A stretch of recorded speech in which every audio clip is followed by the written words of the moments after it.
हाथियों का उत्पात थमने का नाम ही नहीं ले रहा है। सदर प्रखंड में सिंदूरिया पंचायत के कई गांव में देर रात हाथियों के झुंड ने जमकर तबाही मचाई। बताया ये जा रहा है कि 7 हाथियों का झुंड गांव पहुंचा था, जहां पर 3 घरों के दरवाजे और खिड़की तोड़ दिए। उनके धक्के से घरों में भी दरार पड़ गई है। हाथियों ने घरों में रखा अनाज खा लिया और खेत में लगी फसल को भी नष्ट कर दिया। हाथियों के उत्पात में किसानों को हजारों रुपए की संपत्ति का नुकसान हुआ है। जिले में हाथियों के बढ़ते उत्पात के बाद भी वन विभाग पर लापरवाही के आरोप लग रहे हैं, जिससे लोगों की परेशानियां और भी ज्यादा बढ़ती जा रही है। 20-25 को एक झुंड में सब दीवार तोड़ दिया। अगली बार आया तो देखिए यहाँ अभी पानी आज 10 दिन से मौसम किया था पानी के जैसा, लेकिन मौसम पानी पड़ा नहीं, लाइन नहीं था। इसके वजह से देखिए यहाँ होंडा मशीन लगाए थे, ये कतारी भी खा गया है। यहाँ हाथी सब आया, इधर नुकसान कर दिया। एगो नींबू का गाछ था, नींबू गाछ करीब 200 से 250 पीस फरा था। एगो नींबू कम से कम 10 रुपये 12 रुपये पीस अभी के समय में बिक रहा है मंगल हटिया में, लेदा में। और ये होंडा मशीन जो चला रहे थे, पानी पटाने के लिए लाए थे, तो रात में हाथी आया और होंडा मशीन भी देखिए कुआं में धकेल दिया।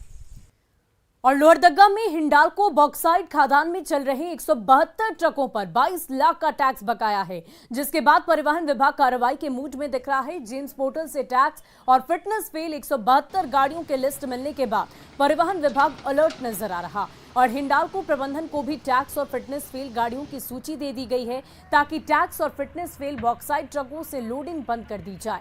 हिंडाल्को को पहले बकाया टैक्स और फिटनेस सर्टिफिकेट जमा करने के निर्देश दिए गए हैं। विभाग की ओर से अब तक 100 गाड़ियों का टैक्स और फिटनेस चालान काटा जा चुका है और ये कार्रवाई आगे भी जारी रहेगी।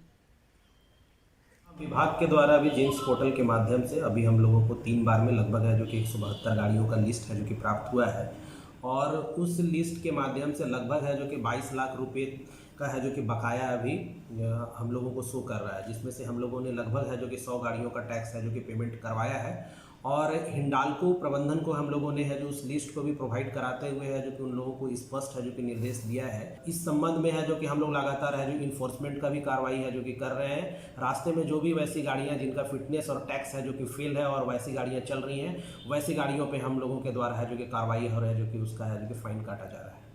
वहीं धनबाद में बीसीसीएल कांटा घर पर वर्चस्व को लेकर फायरिंग की गई। इसमें लोडिंग सरदार को गोली लग गई। वारदात धनबाद जिले की केंदुआडीह थाना क्षेत्र के बीसीसीएल गोंदूडीह कांटा घर के पास की है।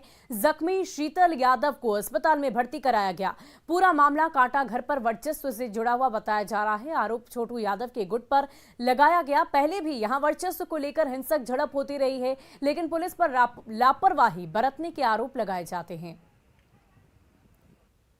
डेली आके गुंडे से गाड़ी बंटवाता है, मेंस में गुंडे से माल गिरवाता है, बलजबरी गाड़ी बिना नंबर के लोड करवाता है। वही बोलने के कारण में शिवकुमार निकाल के रिवाल्वर दिया गुलटन यादव को, और पप्पू यादव दिया निकाल के रिवाल्वर छोटू यादव को, बोला मार दो गोली। पीछे से फ़ोन पर लाइनअप कर रहा राजेश यादव, संतोष यादव, टुनटुन यादव हेरिंग कर रहा था थाना के पास में। हाँ, गोली चलाया छोटू यादव हम पर, और बाकी बात गुलटन यादव चलाया। इधर उधर पब्लिक था नहीं लगा है। और साहिबगंज में जैप 9 के जवान राकेश ओझा की हत्या मामले की जांच अब और ज्यादा तेज हो चुकी है। दुमका रेंज के डीआईजी सुदर्शन प्रसाद मंडल साहिबगंज पहुंचकर एसपी से मामले की जांच कर पूरी जानकारी ली। डीआईजी ने हत्यारों की जल्द से जल्द गिरफ्तारी का निर्देश दिया है। डीआईजी ने कहा कि हत्याकांड में शामिल अपराधियों पर सीसीए लगाया जाएगा। पूरे मामले की जांच के लिए एसआईटी की टीम का गठन भी किया गया है। अभी तक अपराधियों की गिरफ्तारी नहीं हुई है, इसके लिए एसआईटी का गठन किया गया है। इसमें एसडीपीओ हैं, डीएसपी हेडक्वार्टर हैं, और लगातार उसके ऊपर दबिश दी जा रही है और जल्द से जल्द उसे गिरफ्तार कर लिया जाए। वहीं दुमका की सामुदायिक स्वास्थ्य केंद्र जरमुंडी में प्रसूति महिलाओं को समय पर भोजन नहीं मिलने के विरोध में अस्पताल पहुंची महिलाओं ने जमकर हंगामा किया। प्रसूति महिलाओं ने सीएचसी प्रभारी सुनील कुमार सिंह पर मनमानी का आरोप लगाते हुए कहा कि उन्हें समय पर खाना तक नहीं दिया जाता और जो भोजन दिया भी जाता है उसकी क्वालिटी बेहद घटिया होती है। मात्र 5 आदमी का? हाँ, 5 जो रजिस्टर में मेरा चढ़ेगा। जी जी। हाँ। और देख लीजिए हम खाना पटल वहाँ हरा सब्जी लाया हुआ है तो देख रहे हैं। और चलिए अब बढ़ते हैं अगली खबर की ओर। मांडर उपचुनाव में कांग्रेस की शिल्पी नेहा तिर्की ने करीब 23,000 मतों से जीत दर्ज कर ली। इसी जीत के साथ मांडर में 22 साल बाद कांग्रेस को विजय मिली है, तो विधानसभा में भी कांग्रेस के महिला विधायकों की संख्या अब 5 पहुंच गई। इस जीत के साथ ही बंधु तिर्की की बेटी शिल्पी नेहा तिर्की झारखंड विधानसभा में सबसे कम उम्र की विधायक बन गई।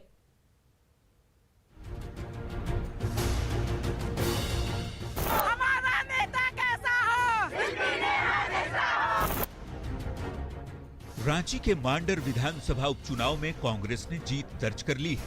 सियासी लहजे में कहें तो कांग्रेस उम्मीदवार शिल्पी नेहा तिर्की मांडर की महारानी बन चुकी है। शिल्पी नेहा तिर्की ने अपनी निकटतम प्रतिद्वंदी और बीजेपी उम्मीदवार गंगोत्री कुजूर को करीब 23,000 वोटों से हरा दिया। इसके साथ ही कांग्रेस समर्थकों का जोश हाई हो गया। मांडर उपचुनाव में कांग्रेस की इस जीत के साथ ही झारखंड विधानसभा में कांग्रेस की महिला विधायकों की संख्या 5 हो गई है। यही नहीं, बंधु तिर्की की बेटी शिल्पी नेहा तिर्की झारखंड विधानसभा में सबसे कम उम्र की विधायक भी बन गई है। जीत गई भाई, जीत गई, हमारा नेता कैसा हो?